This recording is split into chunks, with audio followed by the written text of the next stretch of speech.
se entende como risco psicossocial? Que esse é o grande coração da NR1, da atualização, né? É o nosso coração. E assim, agora eu vou perguntar até para quem possa e quem queira, obviamente, responder aqui no nosso chat. Por favor, assim, para a gente ter uma interação, sem julgamento do certo ou errado, mas só para entender assim, o que que entende como risco psicossocial? Vocês poderiam estar respondendo aqui conosco para interagir, para a gente entender como está? Tô curiosa para ver essas respostas. Exato. Que olha, a gente é bombardeado, realmente assim, a gente é bombardeado com tanta coisa, e Sim. às vezes até nós, advogados, às vezes a gente olha vídeos que fala assim, nossa, mas isso aqui às vezes não é o que é de fato, e às vezes é uma indução para, né, para dar um desespero, às vezes para trazer um sentido de urgência, que às vezes é e às vezes não é. Então, assim, vamos ver o que que o pessoal vai responder. E hoje existem muitos profissionais que apareceram do nada, psicólogos, é importante, mas dando o parecer com o olhar de psicólogo, aqui o nosso objetivo é trazer a visão jurídica com a contábil na prática, né? Porque todos aqui têm anos de experiência em indústria, então eu vejo muitos comentários, né, na internet. Ah, risco psicossocial, comentários do que é, o que não é, como se adequar, e daí todo mundo fica perdido. Tá, mas quem eu sigo, o que eu sigo, né? Porque a norma em si, ela também não tá tão clara. Então, hoje é isso que a gente vai discutir aqui. Exato. Vamos lá. Ó, assédio moral seria um exemplo? Acredito que sejam riscos do ambiente de trabalho para a saúde mental dos colaboradores. Exatamente. Por favor, assim, vão interagindo com a gente para a gente entender como que está o conceito, assim, o que que entende como um risco psicossocial. Lembrando, sem julgamento de certo ou errado. Aqui a gente está no momento, assim, agora de discussão para a gente ter essa interação, esse aquecimento para a gente entrar antes do tema. Tô gostando desses palpites, tô gostando. Ai. Bom, aqui a gente então trouxe coisas, questões da saúde mental dos colaboradores, questão do assédio moral, mas assim, vou convidar a doutora Gabriela. Doutora Gabriela, o que que é realmente o risco psicossocial, que é o grande cerne da nossa alteração de atualização da NR1? O que que entende, assim, para a gente trazer um conceito real, saindo desse palpite de bombardeio que a gente tem, o que que ele significa? Então, essa é uma pergunta muito interessante, porque de fato não é raro a gente ver diversos vídeos, materiais, né, sendo veiculados sem uma clareza sobre o que é o risco psicossocial. Na maioria dos workshops que a gente já realizou, quando a gente fazia esse questionamento, pode passar até a tela, a maioria das pessoas acabava mencionando a questão do burnout, da ansiedade, da depressão, né, até mesmo os assédios, né, como riscos psicossociais. Mas, na verdade, essas doenças, né, elas são desencadeadas por outros fatores, né? Como, por exemplo, sobrecarga de trabalho, uma liderança despreparada, metas inalcançáveis, impossíveis, né? Conflitos internos.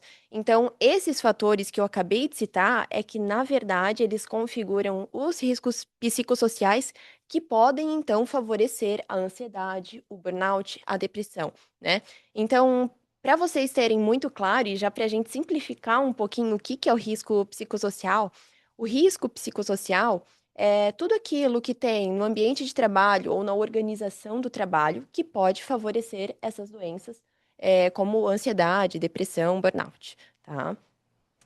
E outra coisa também que eu quero esclarecer, eu vou pedir também para passar para o próximo slide, é que muita gente fala, tá, mas a NR1 então exige felicidade, meus colaboradores vão ter que estar felizes o tempo todo?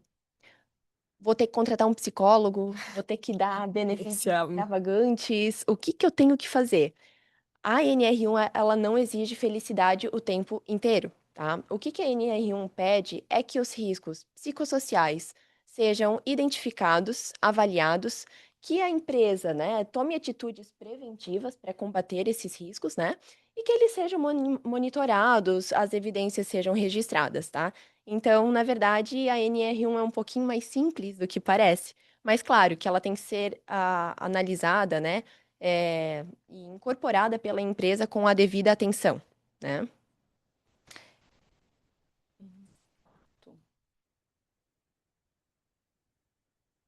Ah, Então, por exemplo, assim, com base no seu conceito, então a NR1, ela não exige a felicidade plena. Eu Não. posso ter uma empresa produtiva e posso cobrar a minha produção, certo? Correto, porque a NR1 ela não olha para o colaborador em um dia específico, né? Ah, o colaborador hoje chegou insatisfeito para trabalhar, ele está triste. A NR1 ela não vai avaliar o colaborador naquele dia em específico, mas ela vai analisar o que dentro do trabalho pode causar um estado de depressão, por exemplo, no colaborador.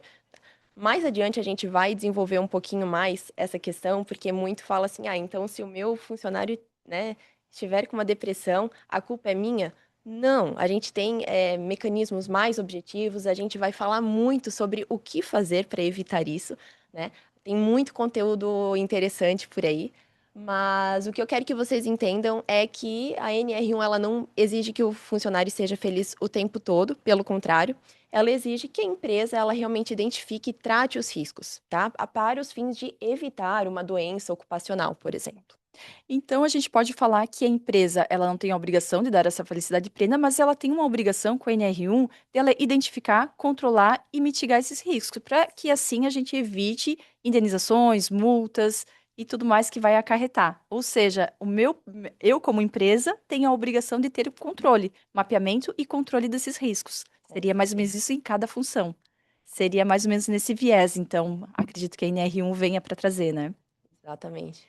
E quando eu tenho esse controle, né, se eu consigo identificar, como que eu faço, assim, para fazer essa identificação, para evitar às vezes, como que eu faço esse olhar? Até vou trazer, assim, a doutora Marinise, que também é bem à frente dessa parte do compliance, principalmente trabalhista, NR1 e tudo mais. Como que a gente faz isso?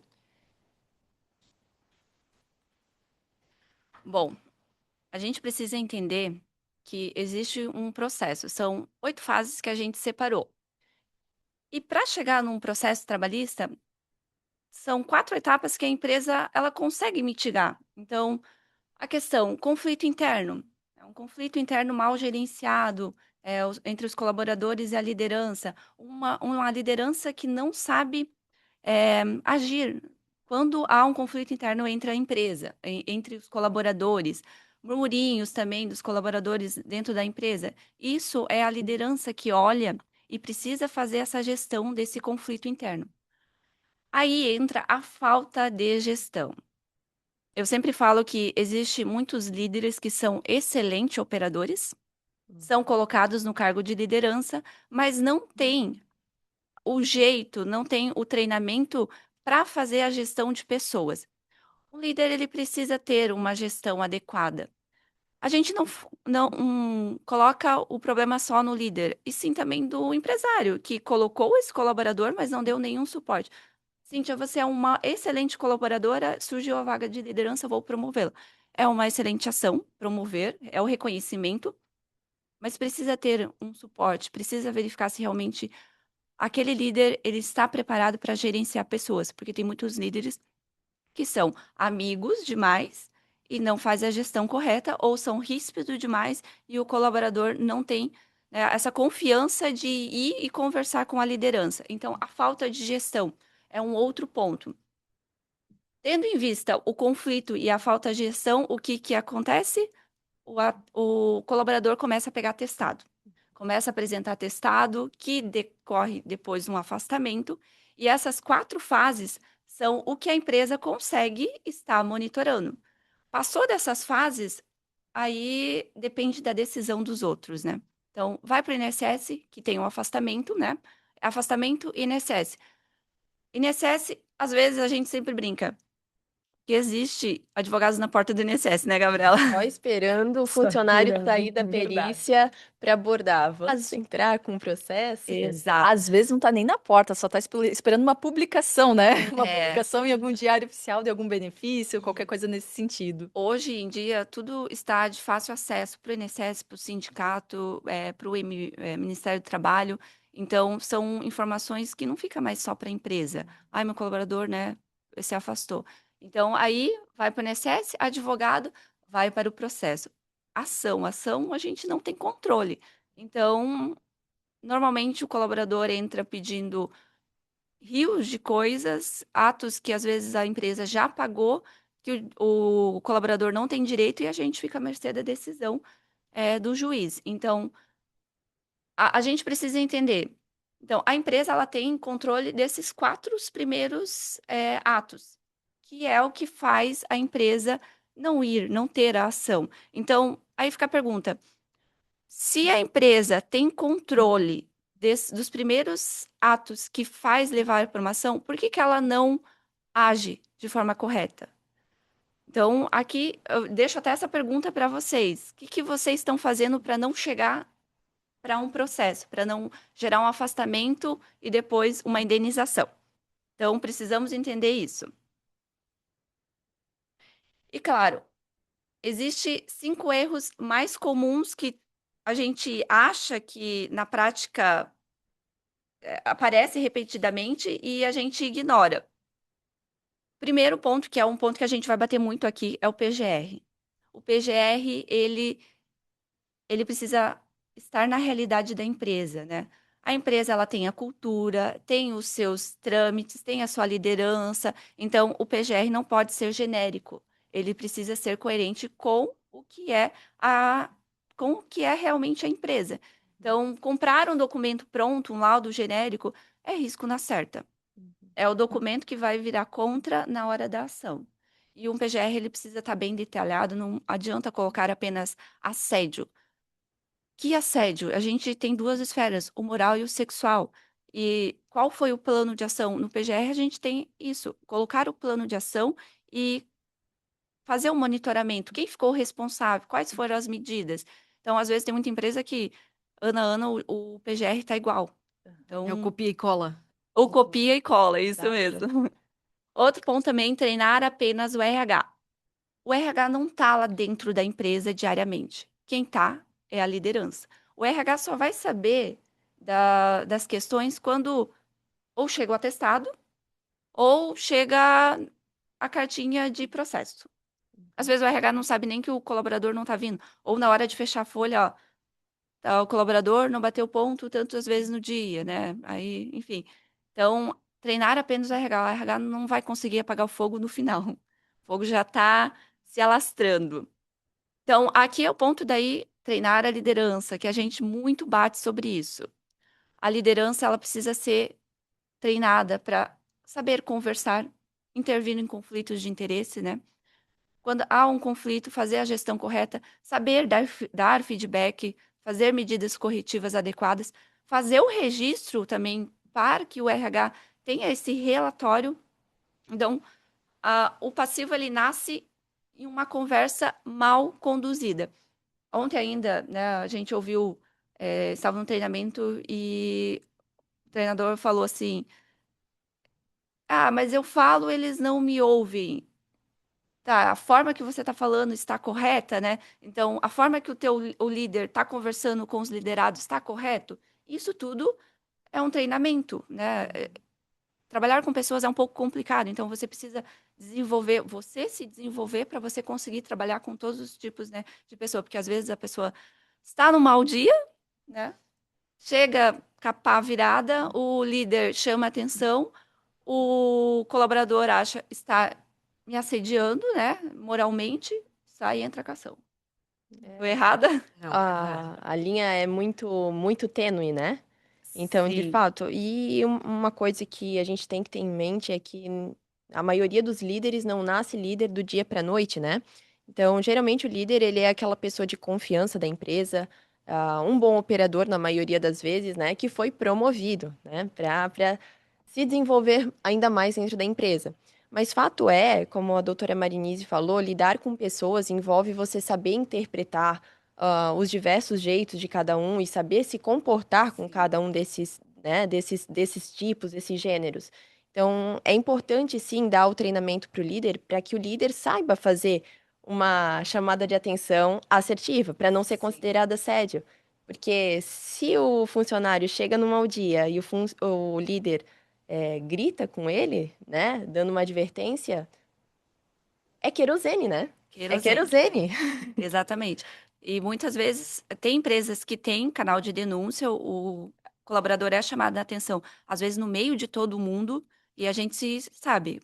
Chamar a atenção é no privado, o elogio é no público. Uhum. Então, o líder vai no impulso, chama atenção, o liderado não gosta, entra ali no canal de denúncia. Se a empresa não tem um canal de denúncia estruturado, adequado, né, correto para fazer a investigação, aí a empresa não deu atenção, ação. Entendi. Certeira, né? E agir quando o problema aparece. A gente viu que tem 4 fases que a gente consegue estar ajustando. Então, por que que a empresa só vai agir quando aparece a ação, né? Então, tem esse ponto. Quando isso acontece, já se alarmou o É tudo fogo, né? mais caro, é tudo mais rápido, tudo para ontem, não Tudo tem para tempo ontem. de arrumar o terreno em cima da hora. Sem Não, contar que muitas vezes a empresa já não tem mais as provas necessárias, né? isso que eu ia comentar, não tem Então, não documentação. tem documentação.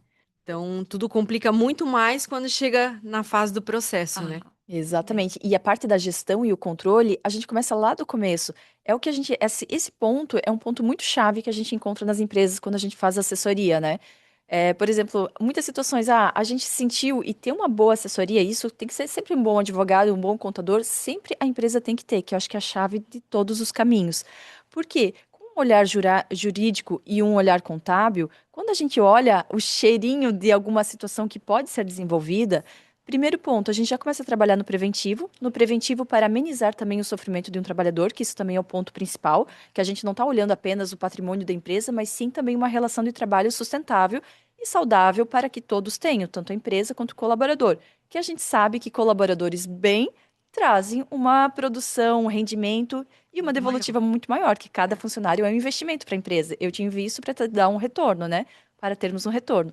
Então, quando a gente olha que tem alguma situação que às vezes foge do controle, todo mundo tem às vezes algum erro na parte de gestão, e é onde que mora o X da coisa, né? Então, quando a gente identifica, já começa no preventivo para corrigir isso e para que fique um clima legal e sustentável na empresa. Primeiro passo. Segundo passo, vendo que há uma situação de risco que possa trazer risco patrimonial para a empresa, então a gente já começa a agir preventivamente, mas com um olhar mais preventivo no litigioso. Ou seja, começar a guardar as documentações. Temos muitas empresas que às vezes fazem treinamentos, fazem iniciativas, fazem muitas coisas, porém não tem nada Não tem registrado. documentado. Não existe Isso é o que mais documentação. acontece. Aí, quando a gente vai, aí tu conversa assim, poxa, tem essa ação aqui que tá solicitando tantos mil, tantos valores, né? E eu acho isso totalmente injusto. Tá bom, vamos lá, é injusto.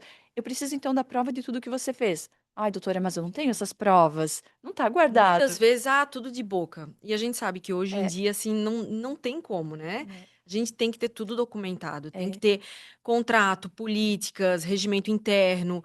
Hoje em dia, uma empresa sem regimento interno, ela não tem as regras. Então, o empregado, muitas vezes, ele não sabe nem como trabalhar na empresa, ele não tem as regras, como que ele vai fazer para, o que que eu posso, o que que eu não posso fazer nessa empresa, qual é a política de atestados, né? Que isso é mais importante. A maioria das empresas hoje ela não tem uma política de recebimento de atestados. Então, exato. com quanto tempo eu recebo esses atestados? O cara trouxe lá no mês que vem um atestado. Então, poxa, se eu tivesse uma política, um prazo para apresentação, de que forma que ele vai apresentar o atestado? Muitas vezes, pode mandar no WhatsApp da empresa, né, no RH, e depois trazer pessoalmente. Muitos casos que acontece é com relação a isso, a falta de uma política interna na empresa. Então, assim, entra muito a questão que a gente comentou outro dia, né? Eu acho importante toda empresa ter uma assessoria jurídica e contábil bem estruturada, onde o contábil e o jurídico trabalham juntos, não é um contra o outro, são juntos, para que a Complementares. gente possa fazer uma política bem feita. A Cíntia, a Gabi, elas têm uma visão jurídica do negócio. Eu sei o que, que pode acontecer na folha de pagamento, eu sei o transtorno que causa muitas vezes para o fechamento do RH. Então, vamos pensar juntas. Vamos colocar uma política de atestado. Ele tem que apresentar em tanto tempo esse atestado para a gente. Isso vai facilitar a vida do RH, vai facilitar a vida da empresa e produzir, logicamente, as provas necessárias para o caso de um funcionário ingressar com uma ação. Exato. Então, e a política, eu sempre bato que a política ela é feita conforme a cultura da empresa. E ela é necessária. Política de atestado, código de conduta, regimento interno, ela é necessária porque quando entra um novo colaborador, vai estar escrito como que funciona. Não é a Cíntia passou a informação, daí passou para mim, eu passei para a Gabi. Nesse meio, a gente sabe que perde Vira um telefone sem informações. fio, na Então, é verdade, né? ato registrado.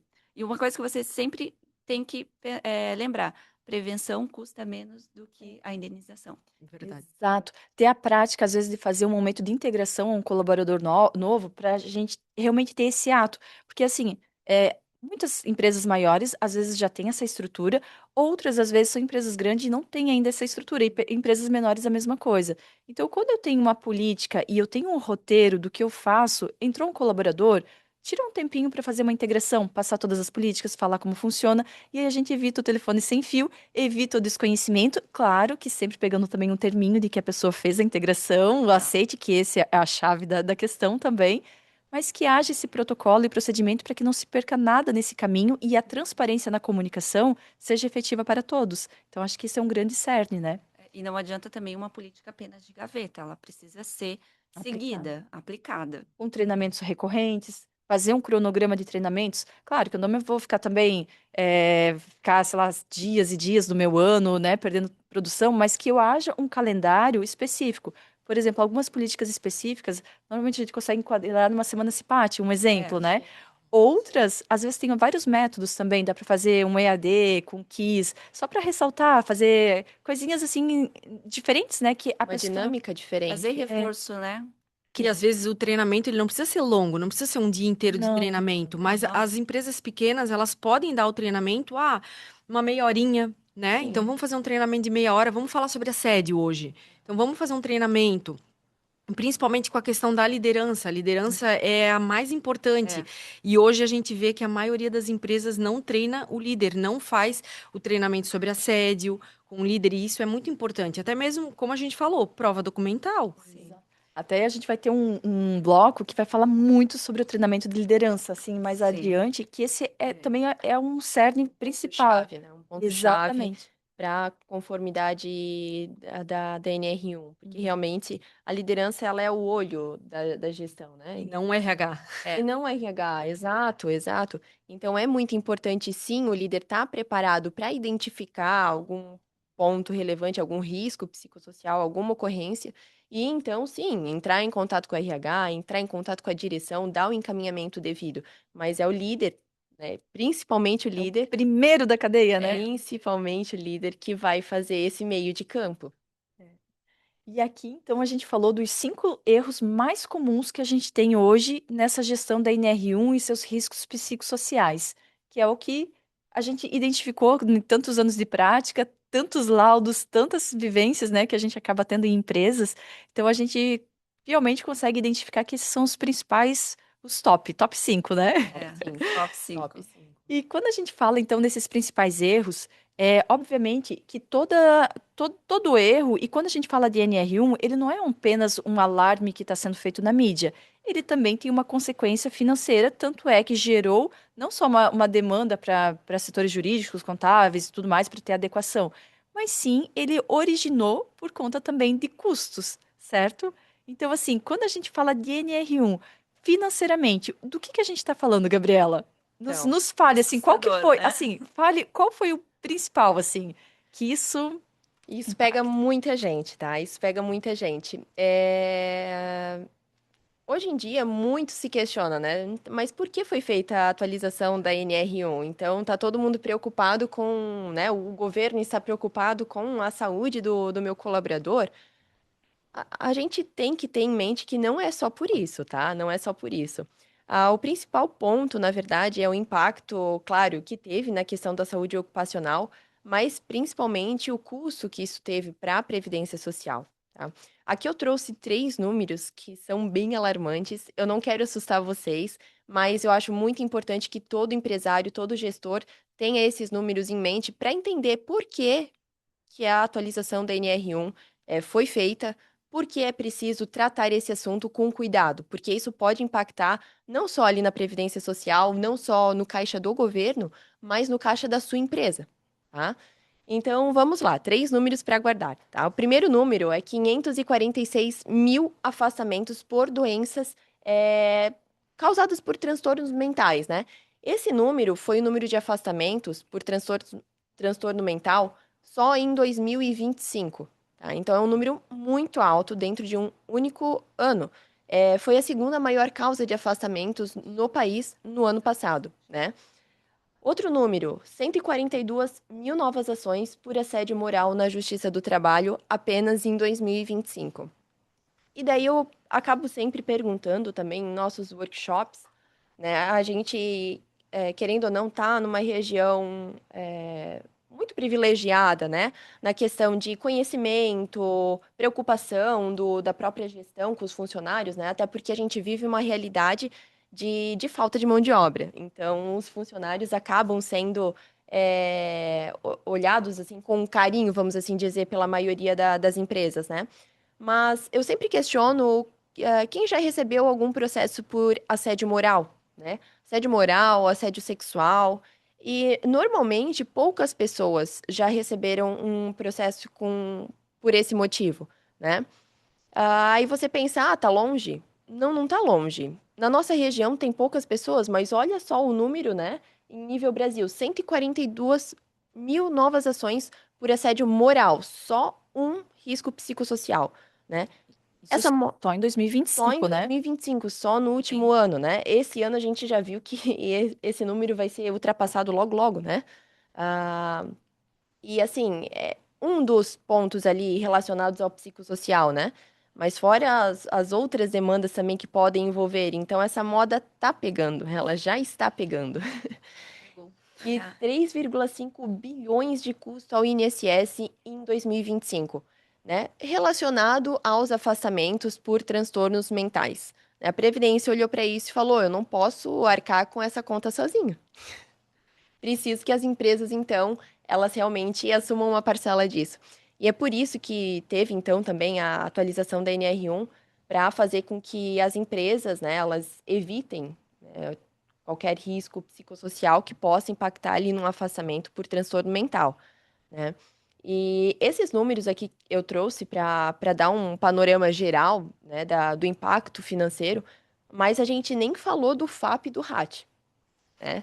Que é um impacto direto no caixa da empresa, né? E muitas empresas não sabem que estão pagando horrores ali na folha de pagamento, né? Estão pagando horrores e não percebem, né? Vou deixar esse assunto para a Bianca, que a Bianca é fera também no assunto, para Quase, falar sobre esse outro lado da situação. quase nada, né, Bianca? Contabilidade, Ó, tributário, lançamentos. não é fácil. É, Como eu digo, né? Como a Gabi falou, muitas vezes a empresa ela nem sabe que ela tá pagando alguma coisa a mais por isso, né? Mas a conta nunca vai ficar só para o INSS. Então o INSS ele é muito esperto. Não, peraí, vamos dividir essa conta, já que tu tá fazendo um afastamento ali, eu tô vendo que tem o nexo causal, né? Muitas empresas elas nem sabem da existência do nexo causal, que é o quê? O KNAI da empresa, o CBO do funcionário. Vamos cruzar as informações e vamos ver. Peraí, essa função, eu sempre brinco, né? A menina que trabalha na padaria e ela ganha diabetes. Então, assim, eles sempre dizem: olha, peraí, diabetes, trabalhando numa padaria, então, um fator, né? puxou um fator de risco, né? Então, assim, entra novamente a questão que a gente falou de documental, né? Prova documental. Muitas vezes a gente sabe que a diabetes, por exemplo, é uma doença pré-existente, né? Ela é genética, né? Ela é hereditária.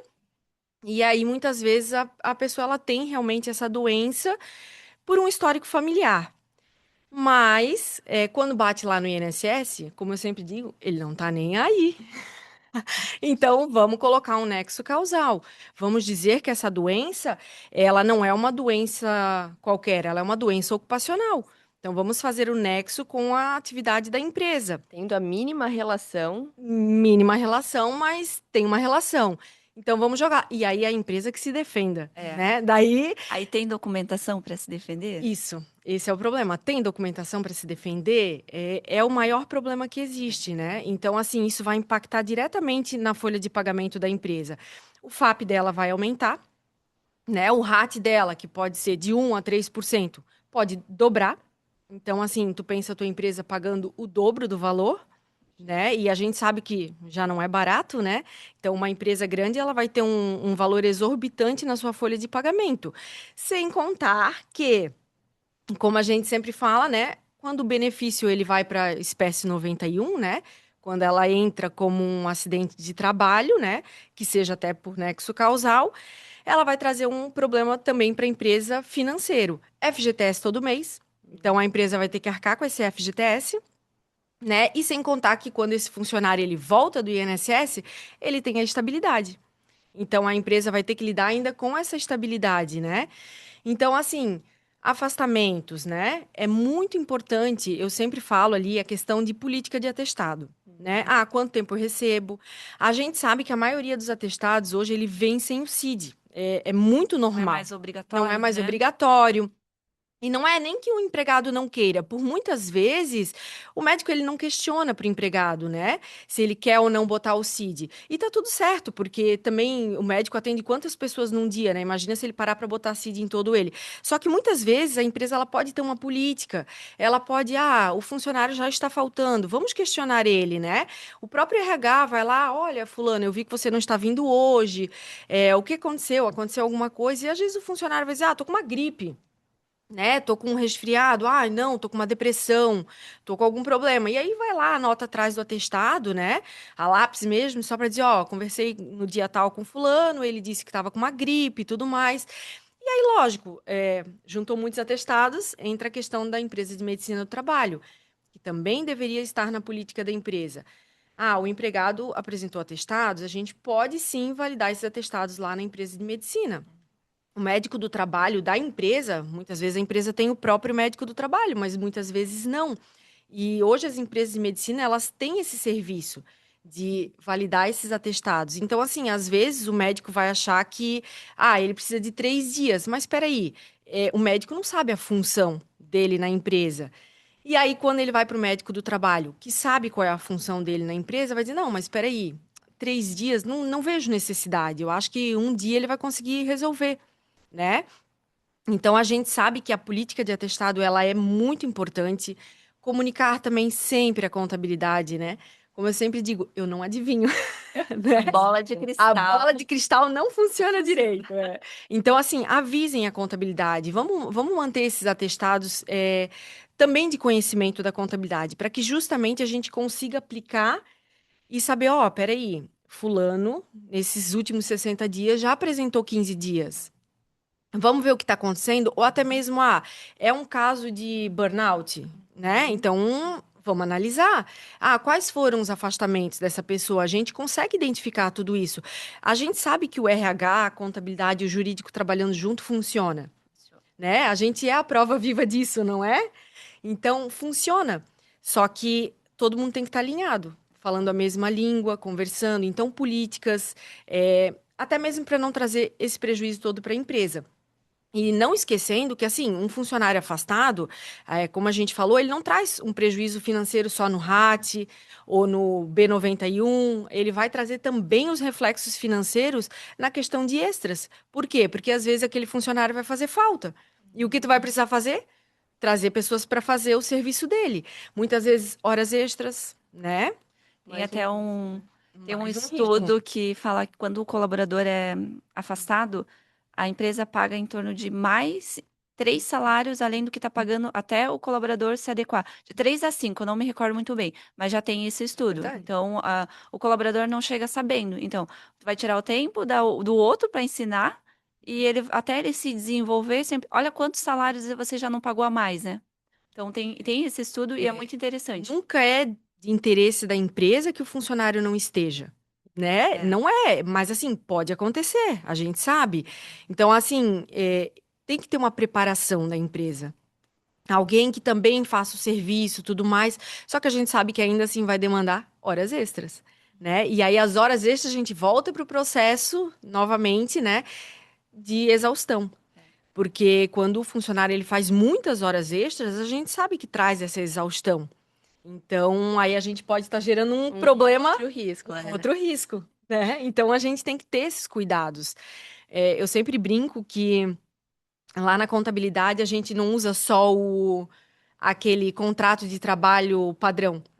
né? A gente sempre conversa com as empresas, cada empresa, assim, a gente sempre orienta também a empresa a fazer o seu próprio contrato, né? Com o Específico. jurídico específico para sua empresa, onde ele vai trazer as funções, né? Então, cada função, o que realmente aquela função faz, o que demanda naquela função. Que daí entra muito a questão que a doutora Cíntia sempre fala para a gente lá, que se eu tenho as métricas, né, e as metas que a pessoa tem que atingir, não quer dizer que eu estou levando ela a um nível de exaustão, porque quando ela entra também, ela aceitou todas essas metas. Por quê? Porque elas já foram anteriormente passadas para ela, né? Agora, quando eu chego para um funcionário, que lá no contrato de trabalho dela tá assim, vendedora, né? E aí eu digo, não, peraí, eu preciso que tu venda 150 mil nessa semana. Como assim? Eu não sou acostumada a vender isso. Aí são métricas abusivas.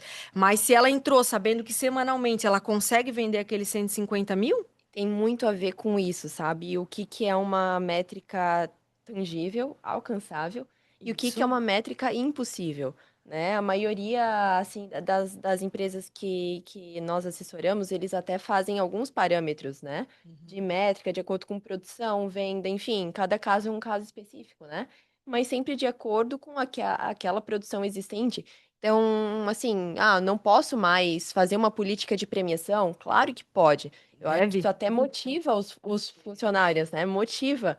Mas a ideia é realmente fazer uma métrica alcançável, né? Porque senão tu vai ter o efeito justamente ao contrário. Vou fazer uma política de premiação para engajar minha equipe, mas já é o terceiro mês seguido que ninguém bate a meta, todo mundo vai começar a ficar assim, não vamos atingir nunca, né? E daí tu vai desmotivar a tua equipe cada vez mais.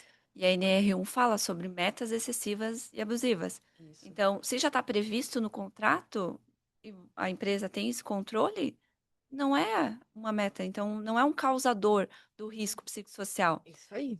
Que é o mais importante, que é aquela questão que a gente fala, né? Políticas.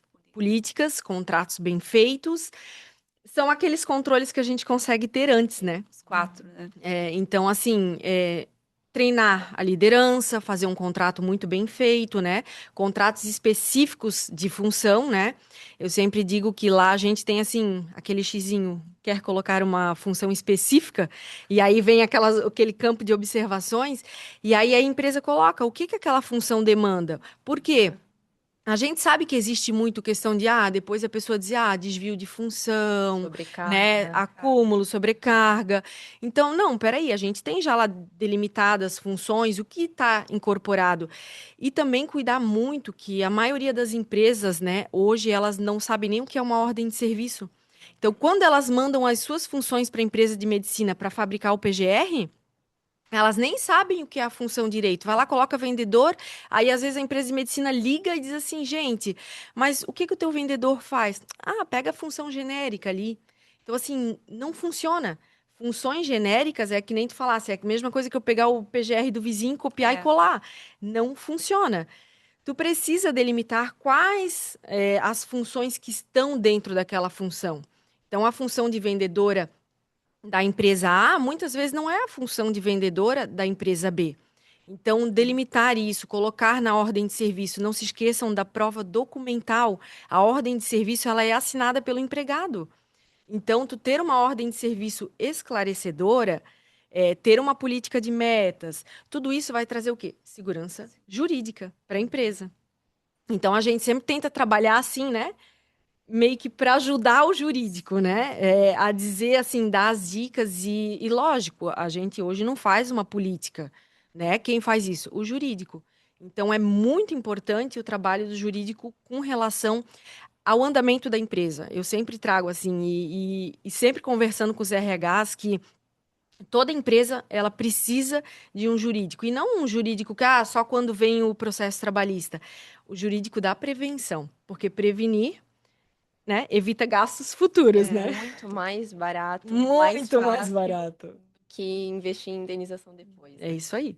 Até nessa conversa a gente consegue identificar claramente que um trabalho, um profissional nunca substituirá o outro, e Não. sim eles vão se complementando. Então, para a gente ter até um ciclo, né, completo, a gente vê uma boa contabilidade que elenca com um bom jurídico, que elenca com um bom técnico de segurança do trabalho, com uma boa medicina do trabalho, e assim a gente começa a ter a segurança com bons profissionais, a gente consegue ter o círculo e, né, e a segurança que a empresa É. precisa realmente preventivamente.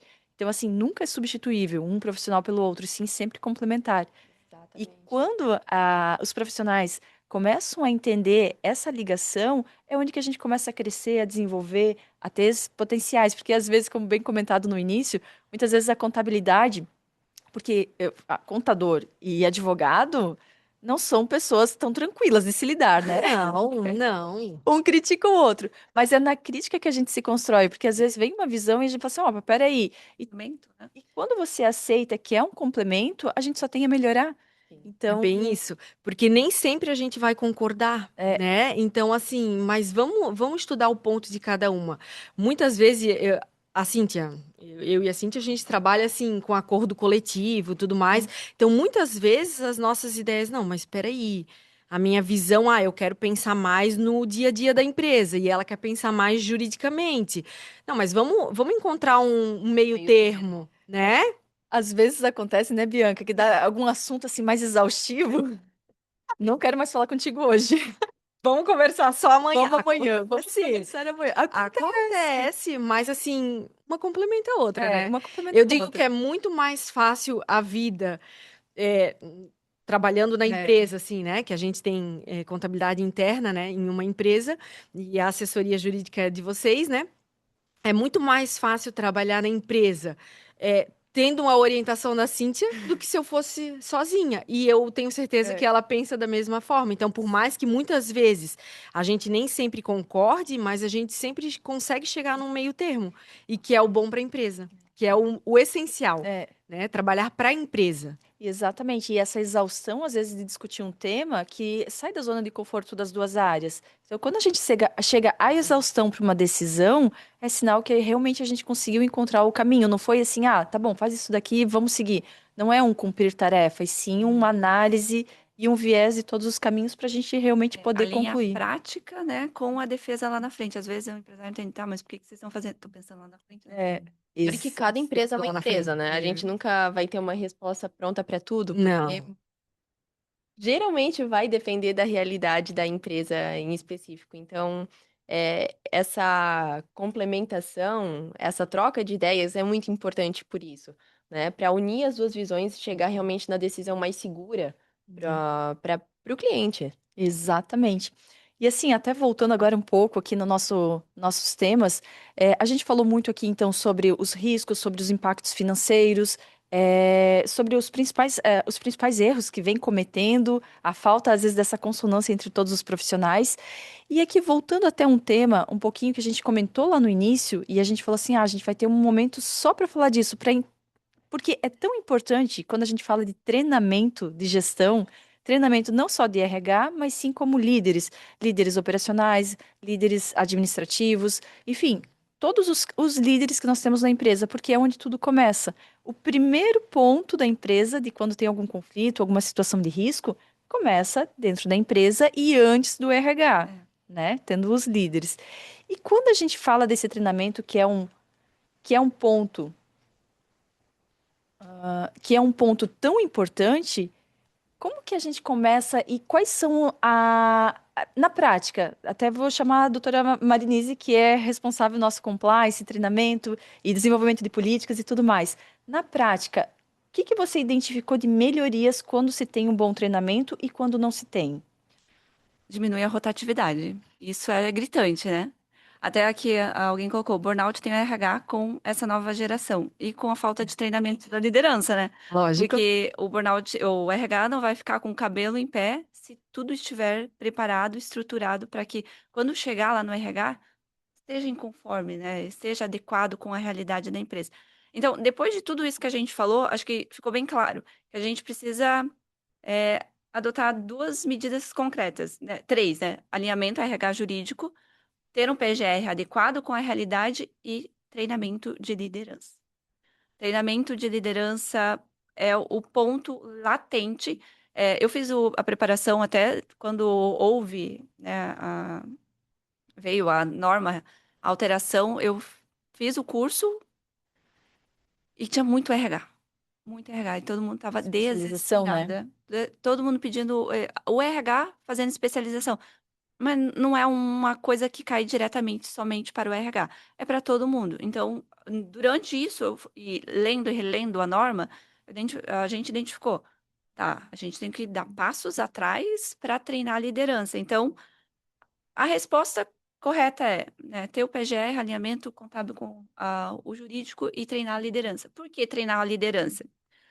Um líder sem preparo, ele tende a ter a comunicação inadequada, agir impulsivamente, ou ser muito amigo do colaborador, o colaborador fala tudo, mas não leva para frente, às vezes é um problema relacionado à empresa e não leva para o RH para ser adotada uma medida correta. Então, né, reações impulsivas, chamar a atenção do colaborador na frente de todo mundo, o colaborador se sente, né, em palavras bem práticas, um lixo, e vai pensar, vou pedir a demissão, não suporto mais essa. Às vezes o problema não está com a empresa, está aqui com a liderança, né? Esse Então, ambiente, né? esse ambiente está exaustivo e a ANR, ela tinha bem especificado riscos físicos, biológicos e químicos. Agora veio os riscos psicossociais, que são os mentais, que são os fatores geradores, né, dos afastamentos. Então, um líder sem treinamento faz acontecer ainda mais o conflito de interesse entre as equipes e decisões sem registros. Eu falei para o liderado, mas ele não me ouviu. Você registrou? Não tem registro. Aí fica tudo muito frágil para uma defesa. E é claro que um líder com treinamento não é um treinamento de uma hora que vai fazer um líder bom. São bons treinamentos, horas de treinamentos. Ele aceitar também que ele precisa desenvolver, porque às vezes tem aquele líder que, mas eu sou bom líder, eu trago lucro para a empresa. Mas o lucro está pagando a indenização que a empresa vai pagar depois? Às vezes não. Ninguém coloca no lápis isso, né? Então, um líder bem treinado, ele tem uma comunicação adequada que automaticamente afasta o assédio moral, identifica os riscos precoce, ó, colaborador, eu vi que caiu a produção dele, chama o colaborador para conversar, está acontecendo alguma coisa, né? De uma forma passiva, não invasiva. Então, o treinamento da comunicação ela é muito necessária. Aí o colaborador vai dizer, eu estou com um problema, estou divorciando, né? Algo nesse sentido. Aí você, opa, vamos anotar.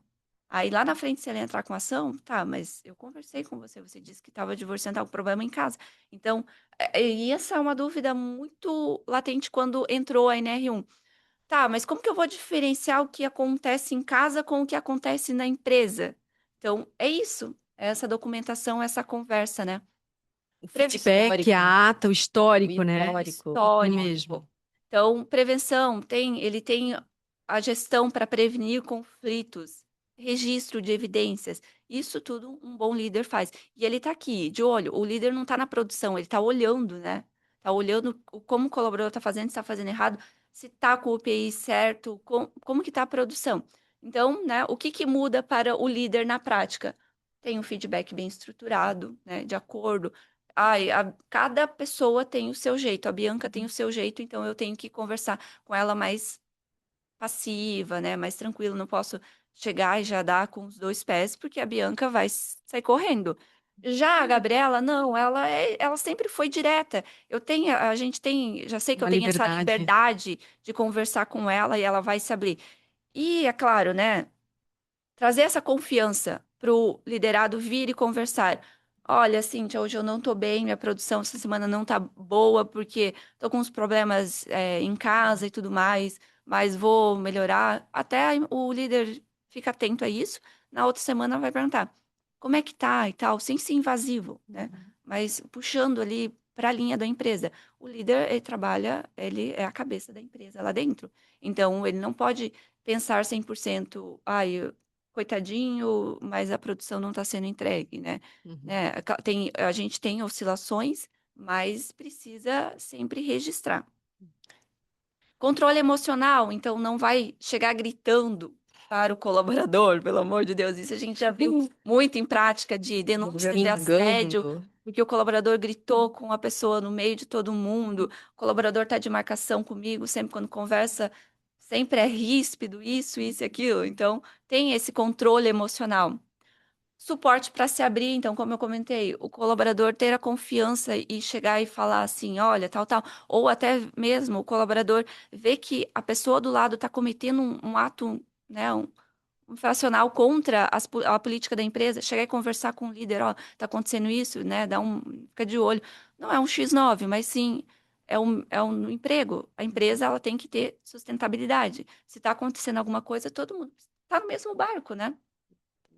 E a gestão das pessoas no dia a dia, que é o mais difícil de todos, mas é cuidar, né, com como fala com todo mundo, né, anotar as coisas, então fazer esse registro certinho.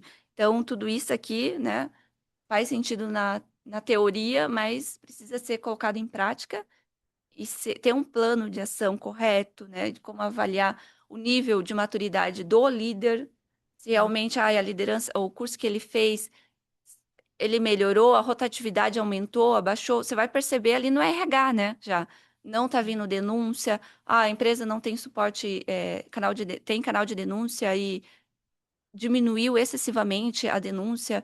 Então, aquele líder que sempre tinha denúncia baixou muito. Então, quer dizer que tem efeito.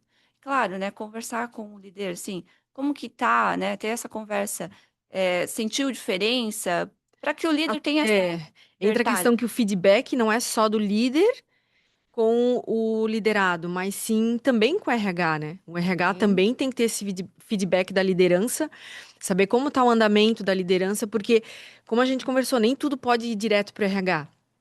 O trabalho primordial, ele acontece através da liderança.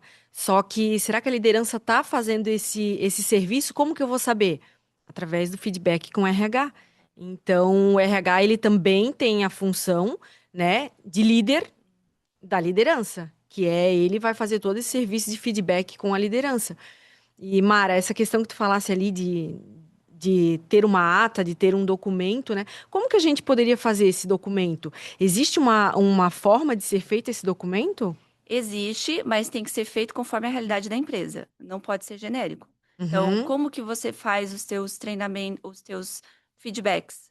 É em grupo? É individual? Então, estruturar essa ata, esse modelo de conversa, sempre ter registrado, ó, no dia tal, conversei com a Bianca, relatou isso e aquilo. Então, ele é montado com base no que a empresa tem em sua cultura, conforme é. Porque às vezes a pessoa pega um genérico da internet e chega invasivamente, nunca teve feedback com o colaborador, de repente, eu vou fazer feedback, vou perguntar isso aqui, checklist, né? Uhum. Vamos Por zerar isso que é aqui. tão importante a questão do treinamento para liderança. Claro, existem vários tipos de treinamento, né? Ali no escritório, por exemplo, quando a gente aplica o treinamento para liderança, a gente já gosta sempre de abordar essa questão do feedback, né? De como fazer. De como fazer, porque a ideia não é ser invasivo, a ponto, né, de ser um questionário, É o time que tu torce, né, né? um questionário absurdo para o colaborador, porque é óbvio que ele não vai se abrir, ele não vai responder Aham. adequadamente, né? São A passos, ideia, né, de exato, a ideia é realmente sentar com ele, conversar o que que ele está percebendo, né? Traçar juntos um plano de ação para ele crescer ali dentro, né? Tem tanta coisa que dá para abordar numa reunião de feedback, né? Que a questão de fazer o controle emocional daquele colaborador é apenas um ponto, né? É apenas um ponto. Então tem que saber a hora que abordar, como abordar, porque isso faz parte do. E eu acho que um líder que trabalha com feedback, ele acaba tendo um pouco mais de visão com o liderado. E o liderado Sim, também acaba respeitando mais. E até confiança, confiança acaba se abrindo um pouquinho mais, né? com certeza. Porque a gente sabe que tem líder que acha que tá acima. Assim, E aí ele se coloca nesse patamar e todo mundo abaixo dele não consegue ninguém vai conseguir conversar, alcançar ele, nunca vai atingir ele. alcançar, atingir, porque ai, é uma meta inatingível. Será? O né? ideal a gente sempre fala nos treinamentos, né? Vestiu, chegou na empresa, coloca o chapéu de líder, né? Eu sou amigo dele fora? Sou, mas aqui dentro eu sou líder. Então, Mas, separar esses isso, papéis, né? separar os papéis, mas também não a ponto de achar que não É tem, melhor. é melhor que ele, não tem que Não, conversar com ele porque ele é Intocável. abaixo, né? Não. É. Então, tudo isso tem que ter cuidado. E isso entra muito essa questão do treinamento da liderança. Porque por muitas vezes a liderança ela acha que ela é intocável e que ela tá acima de todos. Só que quando tu trabalha, não acima, mas estamos de igual para igual, não na questão de eu ser líder, de eu te liderar, mas na questão de você tem abertura para conversar comigo, né? E aí às vezes entra a questão que a pessoa estava se divorciando, conversou contigo. Tu fez uma anotaçãozinha lá no feedback desse divórcio e depois essa pessoa entrou com um atestado de estar, sei lá, com burnout, exaustão, qualquer outra coisa assim, e aí foi para o INSS e o INSS colocou como, opa, peraí, relacionado ao trabalho. Aí entra a questão da defesa de vocês. Não, mas peraí, a gente olhou aqui a prova documental e esse funcionário estava se divorciando logo nesse período. Então, muito provavelmente, não que não tenha relação com o trabalho, mas pode ser que não tenha. E como que o INSS pode provar que tem? E como que a empresa vai provar que não tem? Então, entra novamente na questão da documentação. Um líder que ele tem uma abertura com o liderado, ele acaba tendo também essa abertura e essas informações que ele consegue transmitir para uma ata, para um papel de feedback e deixar guardado. E assim, uma dúvida também, acho que aparente, além do que a doutora Gabriela, enfim, do que foi debatido aqui, mas quando a gente fala de uma estrutura de feedback, sempre vem aquela dúvida, eu vou ser invasivo? E dados sensíveis? E isso, e aquilo? Ah, E eu é. posso pegar a assinatura desse colaborador no final do feedback? Acho que essa é uma dúvida prática que a gente acaba tendo, que assim, às vezes a gente fala, vamos fazer estrutura no feedback, mas surgem essas dúvidas, porque muitos caminhos sempre alertam, olha, dado sensível, ó, você não pode pegar isso.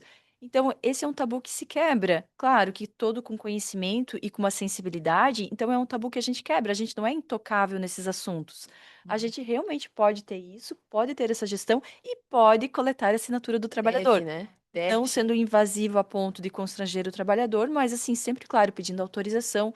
É, tudo com autorização a gente consegue registrar, né? Até agora eu vou citar agora exemplos, né? Por exemplo, eu não posso gravar uma reunião, mas se eu tiver autorização, eu posso estar gravando. A mesma coisa, não posso ter câmera na minha empresa, desde que eu não avise ninguém. Então, tudo eu Uhum. tenho essa consonância, eu tenho que ter essa abertura para poder fazer esses registros, não infringir a sensibilidade e a invasão da intimidade da outra pessoa. até falando em gravação, né? No último workshop que a gente deu, né, presencial, até um participante perguntou: eu posso gravar, né, a reunião de forma vídeo? Se o colaborador permite Autorizar? autorizar, tudo bem, mas a gente acha muito sensível porque a pessoa vê que ela está sendo filmada, ela não se abre o suficiente, né? Então é muito mais fácil escrever, depois relatar, ele é assinado que filmar e depois, né, ou o colaborador não se sentir confortável, não se abrir o suficiente. Uhum. Ponto um pouco sensível essa questão, né? E às vezes com uma ata mesmo, né? Tu consegue É tudo uma que tu dupla, teria num vídeo, tu consegue através de uma ata, né? É algo simples, né? Só patamares assim e simplificar. E aí, quando a gente fala então de NR1, a gente também vê que o PGR ele deixou de ser apenas um papel, que antes a gente bem comentou, muitas vezes é um copia e cola de outras empresas, de um ano para o outro, sem análise de perfil. Então, agora, esse é outro marco, né? Ele deixou de ser aquele PGR que veio pronto e eu engavetei e dizer assim, bateu fiscalização, meu PGR está aqui atualizado, ó, fiscalização, cumpri a norma. Ele não é mais apenas isso, certo? Exatamente, exatamente. Até a gente trouxe um pouquinho do que a empresa pode fazer para cumprir as novas determinações ali da atualização. E a questão do PGR é um ponto que muda bastante também. Porque antes, o que eu via é que o PGR era quase como um checklist, né? Ah, eu preciso ter para cumprir a norma, agora ganhei da medicina do trabalho, vou engavetar. As empresas não sabiam o que estava escrito ali, né? Não tinha realmente essa interpretação, até porque é um documento muito técnico, né?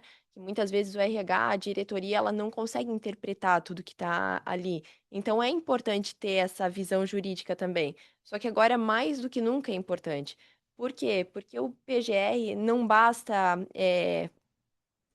prever riscos, não basta ter o inventário, o plano de ação, mas ele precisa realmente ser orgânico, ele precisa demonstrar a gestão, né?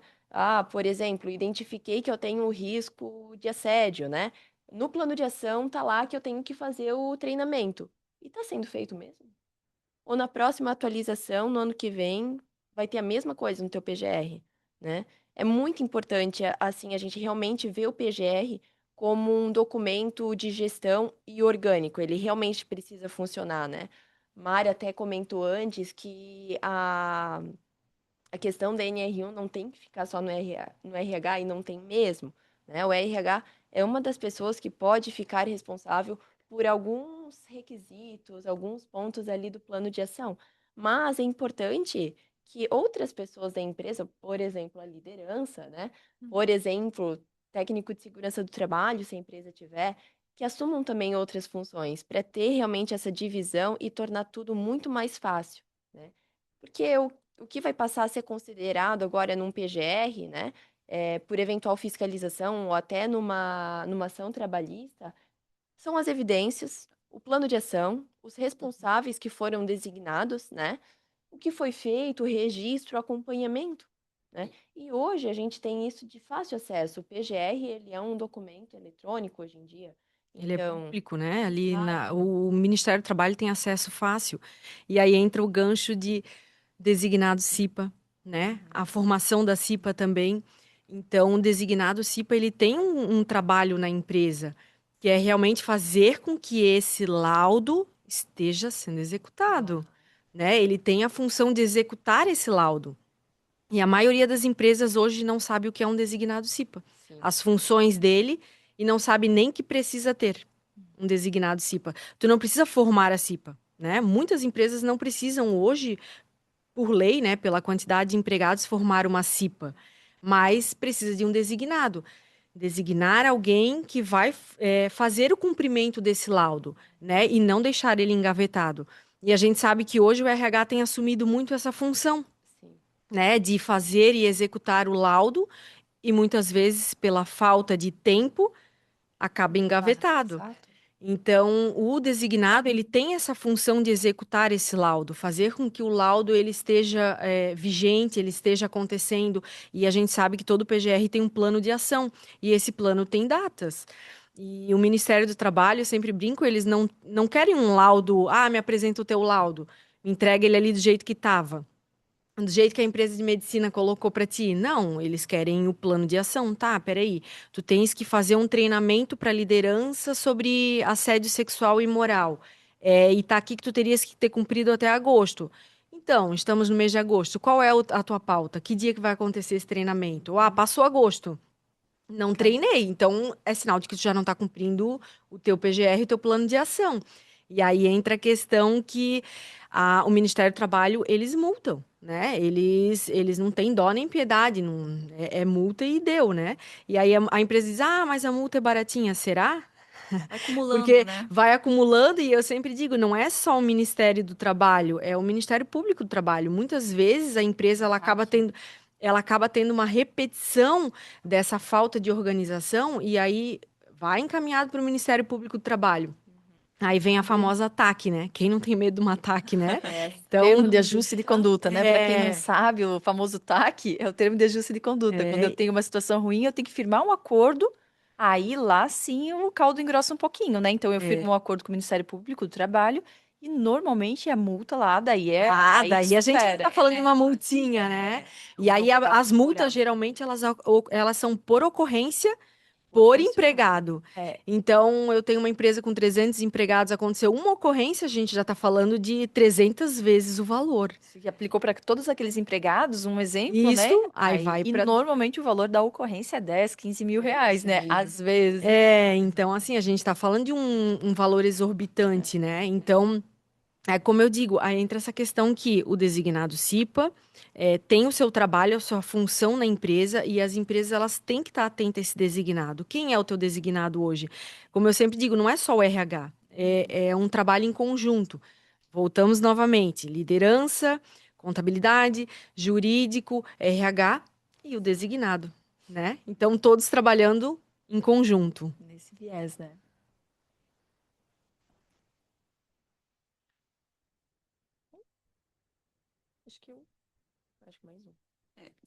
Ah, aqui.